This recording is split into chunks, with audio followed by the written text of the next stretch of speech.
At its core, synthetic biology is a multidisciplinary scientific field which focuses on designing and creating new biological systems or modifying existing ones to perform specific functions. It's like a toolkit that lets scientists engineer living organisms, just like computer programmers code software. Imagine being able to program cells to produce life-saving medicines, create sustainable materials, or clean up pollution. That's exactly what synthetic biology allows us to do. It has applications in various fields such as environmental change, therapeutic agents, biomanufacturing, and even food and nutrition.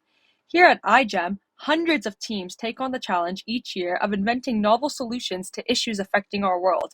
But you'll learn all about that in our next episode.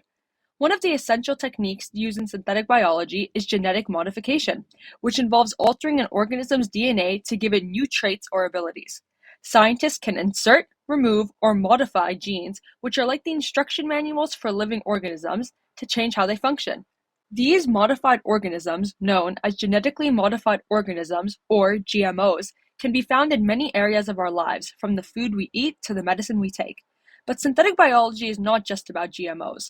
It's also about creating entirely new biological systems from scratch, like designing bacteria that produce biofuels or yeast that can detect disease in the human body. By exploring the principles of synthetic biology, you can contribute to solving some of the world's most significant challenges, from sustainable agriculture to environmental conservation and healthcare breakthroughs.